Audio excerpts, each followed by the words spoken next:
All right. Hi there, everybody, and welcome to one of the wonderful patient interviews that I'm going to have today with one of my very favorite patients and friends now. Obviously, I become friends with all of my patients eventually, sooner rather than later. So I wanted to, again, bring you the experiences of other women that I've been working with, and just for you to hear their stories and hear where they've come and what they've been through and where they are now, just to learn from them and be inspired by them, and to understand that you don't have to feel the way you feel, and there are ways for you to get help.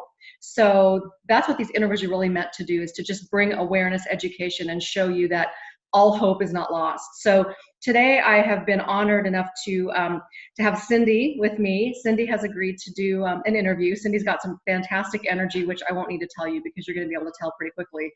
And Cindy, how long have you and I been working together now? 2 months? Yeah, December 18th, I believe. I don't know if that's when we had our consultation or whatever. And then I really jumped in the bandwagon on January 2nd is when I started my detox and all that kind of stuff. Okay, so then, you haven't even been in the program. I mean, you really haven't been on board with all the stuff, started the program until the beginning of January. So we're like a month and 3 weeks or so. Yep. Wow, I've created a monster. Woohoo! All right. So, well, where I wanted to start really is I want women that are watching to have an idea of the progression. Where did you start from? Where were you? What sort of mentality, mind frame were you in? How many other people had you worked with? Why? Tell me a little bit about where you were before you and I started working together.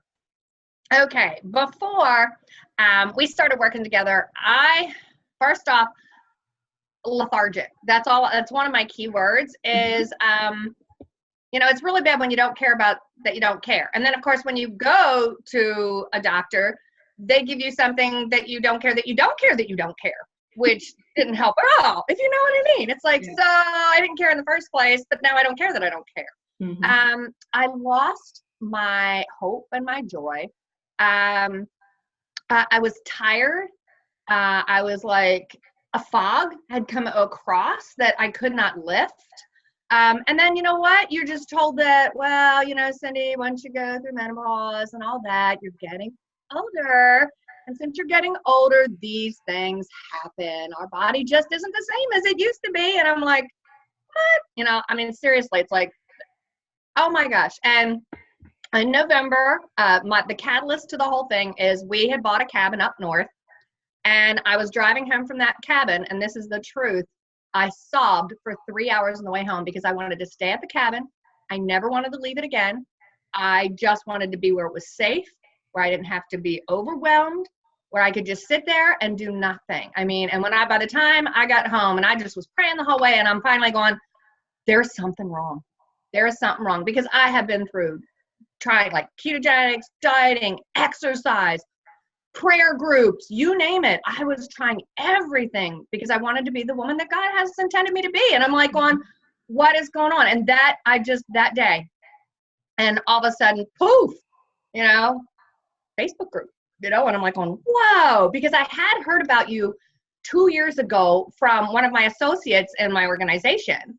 And so I went out on my own to try to do a saliva test and go to a compounding pharmacist who gave me some stuff. And I'm like, okay, whatever, and diet. And I'm looking across at a compounding pharmacist who is overweight, telling me about diet, exercise, and how to do this stuff. And I'm going, there's a glitch in the system here. And previous, when I was in my 50s, I went to the same compounding pharmacist, and my doctor put them because she had taken people through menopause and perimenopause. So I was on the progesterone in my cycle, and then they gave me estradiol. I guess it's estradiol. I don't know. And all of a sudden I started reading about that going, I don't think so. So I completely forgot everything and then just went on about my way. And now in my 60s, I'm like going, there's something wrong. So that was a long answer to your question.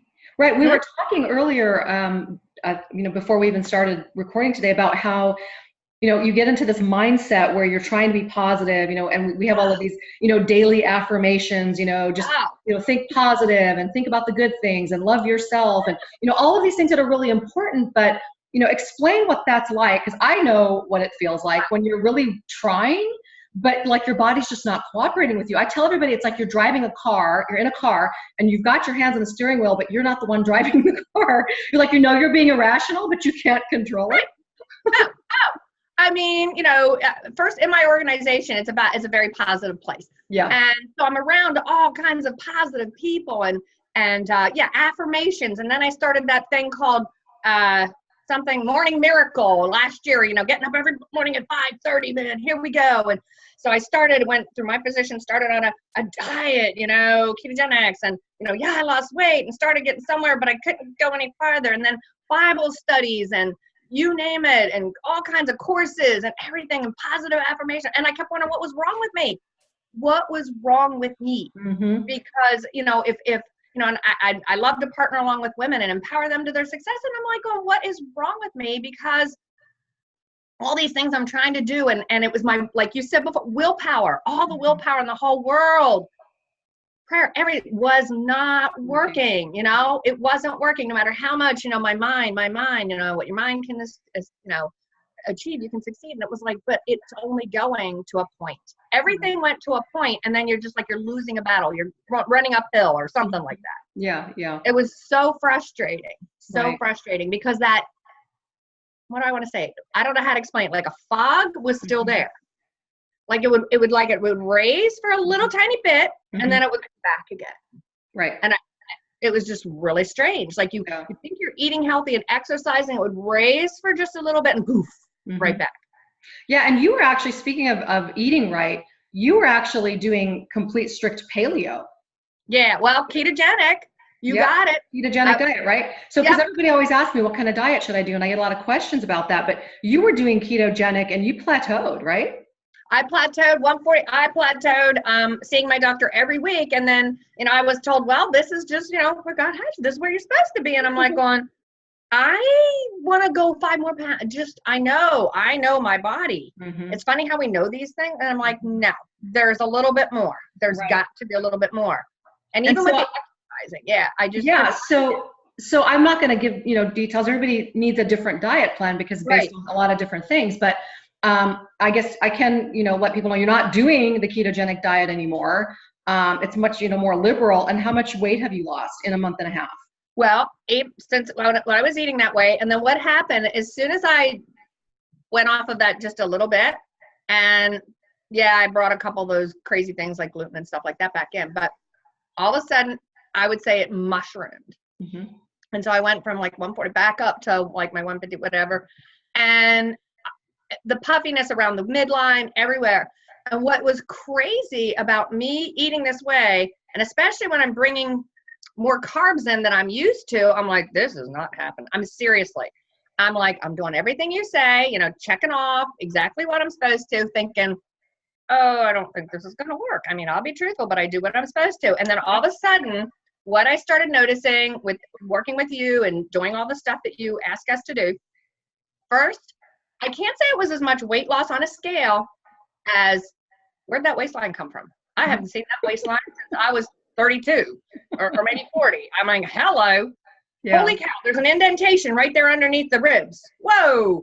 And then the next thing, in the last few weeks, it's like, I have a neck. Like I started looking in the mirror and I'm like, whoa, there you are. Where'd you come from? Yeah. It was crazy. And I can't say, I'm not even back to 140, but it's the distribution, the way our body's supposed to look. And I just started like your little exercise program last week. So it's not exercise. Okay. Cause I love when you said exercise is stress, hold off for a little bit. I'm like, yeah, I'll do that. Why we started. Well, there's a reason, there's a reason you have to wait to even introduce that at the right time. You're right. Yeah. But what I find interesting, and I really think this is important for other women to hear, is that you had been working not only in the conventional medical world, but you tried to do, the hormones and the saliva testing and the compounding, and you still weren't able to get anywhere physically. No, because it wasn't all encompassing. There is so much more like that you work with. That was it was like I kept putting Band-Aids on things. So that was just, okay, we're going to work with the hormone. Well, what about sleep? Like, since I've been with you, like, I haven't slept in years and years and years. Yes, I have restless leg, but still I had medication that has helped with that. But I don't know. I haven't slept. I can't even tell you the last night unless I slept through the night, unless you call 4 hours sleeping through the night. Okay. So now in the last 2 weeks, it's like I only wake up once and it's crazy and I go back to sleep. In fact, this morning I blew my alarm because I wear earplugs, my husband snores. And I completely blew through it going, oh my gosh, I slept. I was like, this is wild, you know? The other night it was like one time I woke up, once. Yep. And I'm like, score. Yep. And when you started encompassing about how sleep is number one, like you said, that is so huge in your body. So the sleep, the diet, your supplements, everything that you're putting together, it's all encompassing. It's just not one Band-Aid to put on something. Right. Right. And that's a really important point, I think, regardless of whomever you're working with, I think that you can't just think that you're going to go get some hormones, and popular ones are pellets, but just go get some hormones and get the same protocol as everybody else does, and then you're going to magically be better. I mean, it works for some people. And usually, to be honest, those people, they're already sleeping through the night. They're already really healthy. They already eat really well. They don't have anything else wrong with them, all 5 of them. But so, and if you're younger, your body's a little bit more forgiving than as you get older. But eventually, that by itself is just not going to work because your body processes your hormones, whether you're still making them or you're getting them from an external source. They're processed in accordance with all of these other things. So you have to look at gut and sleep and stress levels, stress management and exercise and food sensitivities and all the stuff, inflammation, all the things that need to be looked at in order for the whole person to get better. Because if you just focus on one piece of it, like if I didn't do all the other things with you, you wouldn't be sleeping right now. I can't just tell you go sleep. That's not going to work. Tried that, didn't work.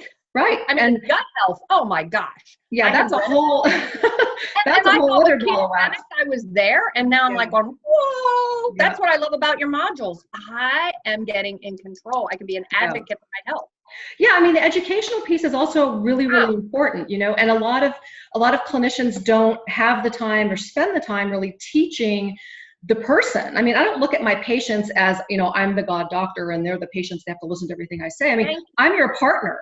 And so it's kind of like, a sisterhood, brotherhood, partnership where you're willing, like we're starting a business together and we're probably going to disagree unless you understand my rationale for what I'm doing. Just like when I said, don't do ketogenic anymore because for your body, that's not the right thing. And you're like, really? But I know, I loved it. Why? You weren't on board with me right away, right? So anyway, I mean, I'm obviously very compulsive. I take pride in saying that my first name spelled backwards is anal, and I say that all the time, and I'm good with that. So, but not everybody's like me, which is okay. I mean, God, if there was more than one me in the world, I really think there would be some kind of, God knows what. My children and my husband are really happy there's just one me. But I'm very regimented, and I have a very, specific way that I think things need to happen in order for people to get better. Now, not everybody does it that way, and that's not to say that my way is the right way, but it's just a way. So I guess my question to you is, because, obviously when people work with me, it's really comprehensive and it's different for everybody, so we don't need to get into the details, but I guess in what way have you found working in a regimented program like this where you're having constant, feedback and constant comprehensive collaboration and education and all these other things. In what way have you found that to be, like, what's been the most helpful piece of it, or has all of it been helpful for you? Okay. I love the education modules because I usually plug into them and just listen. And like, I was blown away when you, I think, talked about how blood tests and saliva tests the norms. Mm-hmm. When you look at the norms of all the people that go, well, all the people go and get those tests and so forth because they're not feeling right. So that means we have the norm of people that aren't feeling right. That's right. And that's supposedly the norm. When I heard that, I think, well, nobody could see me except for my husband, maybe. I had a jaw drop. I mean, I'm like, oh my gosh, I never thought about it that way. So when, being able to work alongside of you, first educating myself through the module and then working alongside of you and going through every one of those figures and saying, well, it might say this, but you're going to feel better if it's this, and we're going to do this to make it that. I'm like going, holy cow. Even with the 3 numbers you add together, and if they're over the 7, then you have food sensitivities. Yeah. Like, I'm dying to know what I was before when I was on ketogenics. Probably really bad. Probably. Well, yeah, actually, I emailed my doctor's office because I wanted to know those figures. That's funny. To me, I'm like, oh my goodness. And so I'm goal oriented. I want to get those things down to 7. or less, so I'm like, okay, what am I eating? And I love, doing this detailing of writing down what you eat. I mean, before it would like, yeah, okay, sure. And now that, and like your sleep patterns and things like that is eye-opening. So what you're doing is, by all this education, is you're giving us power over our circumstances. Exactly. And being able to work closely with you, especially through the app on my phone. And so I love that, like to be able to text you. And then I love our Q&As when we all get together, us gals. I mean, put a bunch of women on the phone together and you have a ball and you have a good time. We have a good time. Oh my gosh, the next thing you look down, it's an hour in. I'm like, what do you mean? It's me and my girlfriends. We're having a good time here talking, listening to each other, and our Facebook group, So I think that absolutely, I think that your point, and I think it's really well taken, is that, for women that are watching this, it really is not enough. And, you're hearing it from lots of different women that I'm having, do interviews with me, that it's not enough to just have somebody hand you a supplement or hand you a drug or hand you hormones and say, just take this. I mean, there really has to be, you have to be an integral part of the decision-making process. I mean, not every woman wants to be on hormones. Not every woman can be on hormones. Not everybody does as well as Cindy does. And it takes another month or 2 or 3 or whatever it takes. So I think the key really, and the point that you're making, is you have to ask questions. And in order to ask intelligent questions, you have to have the knowledge to ask the questions. And then once you have the knowledge, then you'll know if who you're seeing knows what they're doing, because if they can't answer you in the correct way, then you'll know, red alert, time to get out. And, and that's what I think is another really important part, not only of me working with patients, but also of me having the Facebook group. So tell me, how are you feeling now? Aside from all of the different specific things that you and I've worked on individually, in the last month and a half, what have you noticed has changed? Other than the fact that I'm really glad this is recorded, because you're talking so fast, people can go back and really listen again. Well, my energy has increased. Really? Yeah, how about that? Is that not crazy? But I'm my old self again. And everybody always just say, Cindy, you're a party in the box. And at first I'm like, do I take offense to that? And I'm like, no, that's what created me to be. That's a good thing. That's it. That's who he created me to be. That enthusiasm is what I have, but I had lost my enthusiasm. I would put the covers over my head in the morning. I lost my enthusiasm. And so when people are all of a sudden rediscovering, and first off, you call this stuff love juice. Well, my husband has a smile on his face. That's the farthest I'm going to go there. And if anybody would know him, he's a very quiet man, very extremely quiet. Everybody, that's why opposites attract. And I asked him the other day, have you noticed anything different? Besides, and he looked at me, and we're driving in his truck, and he looks over and he goes, you're happy. And to me, that was the best statement anybody could ever give to me. You're happy. The joy is returning. It's like the fog is lifting and the joy is returning.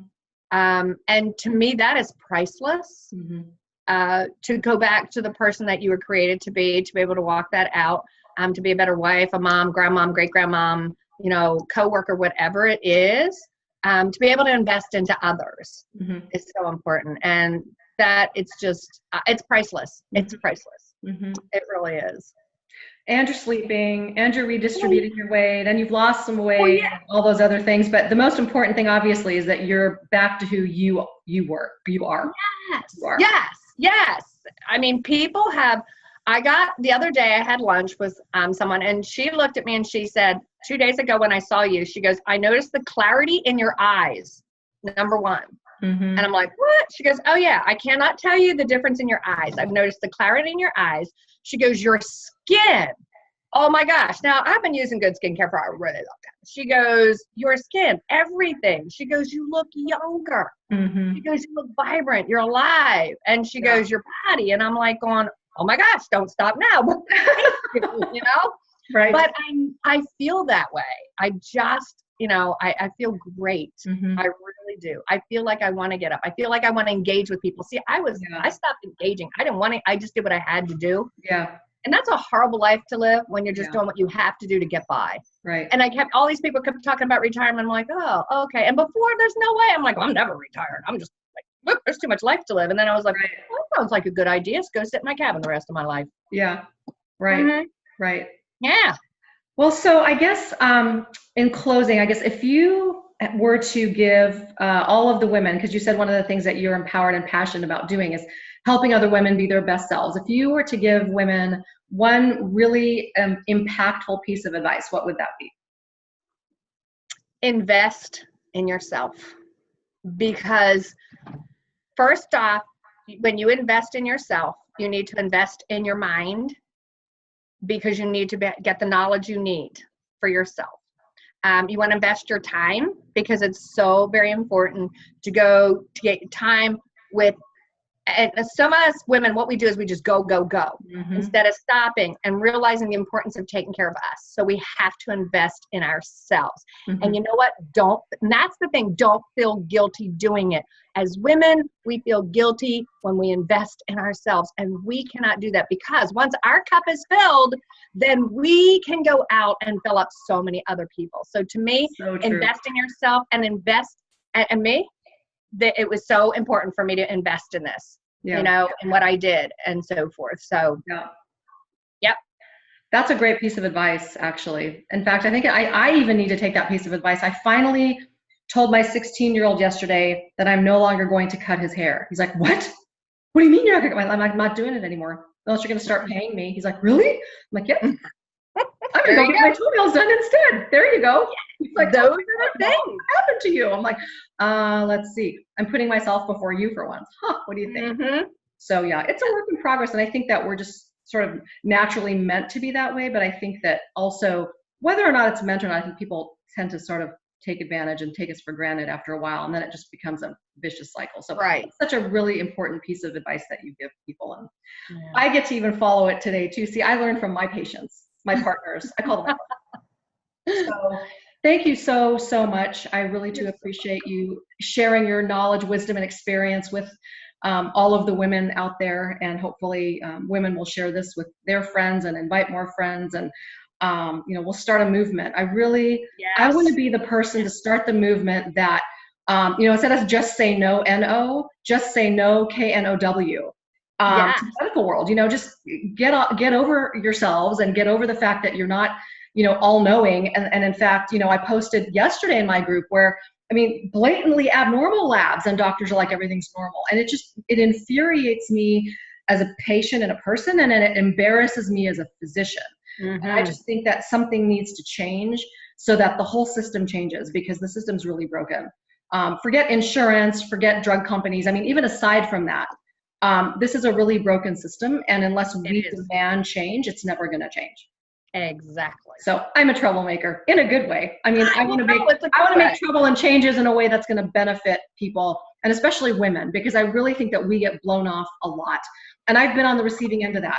I mean, I have had to be a patient before. And, you know, when you're a guy, you know, most of the time guys don't usually go to the doctor anyway. And if they do something really wrong. So I think there's just this big misconception that if a woman goes to the doctor and you can't find anything wrong with her, it's just all in her head and she's nuts and she's stressed out and it's just whining, it's her age or it's whatever. But it's not. And so, you know, trying to have the discussion without making it, you know, gender-based or sex-biased or whatever, but it kind of is. And it's not just male doctors that do it, female doctors do it too. So I think a lot of it has to do with the way we're trained. I don't think it has anything to do with, oh, he's a man, he's going to treat me worse than if I go see a woman doctor, because I've met some really hateful woman doctors that want nothing to do with listening or, you know. So in fact, the patient I discussed yesterday on my Facebook post, the doctor she was seeing was a female. So, you know, it's not about even age. It's not about gender. I hear people say, well, I'm going to go see a younger doctor, so maybe they'll be more progressive. Not necessarily. So, you know, it's like trying to find a good man, right? The three hardest things to find are a good hairdresser, a good guy, and a good doctor. So once somebody figures out the magical trick to one of those three things, let me know. I think I got the first one down. The second one, hairdresser, is still a work in progress. That's why my hair always looks like this. I sort of chant, okay, I need to stop now. Anyway, so that's what I love about you. Yeah, I'm just walking a tangent, and unless you reel me back in, I'm going to keep going. So you're real and authentically. That's why we love you. Yeah, well, you know, I eat and drink and sleep and get up and go to bed just like everybody else does. So I just feel like God has put me on this planet to help patients and people, and right now my calling is to help women because nobody else seems to be doing it. So there you have it. Starting a revolution. That's, oh, goody. That's going to be good. They're going to have a Lena Edwards day someday. There we go. Right. Right. Love juice day. Okay. So with that, thank you so very much for joining me. And thank you again for interviewing and empowering and educating. And thank you everybody for watching, and share this anywhere you want to share it so everybody can learn. So thank you very much.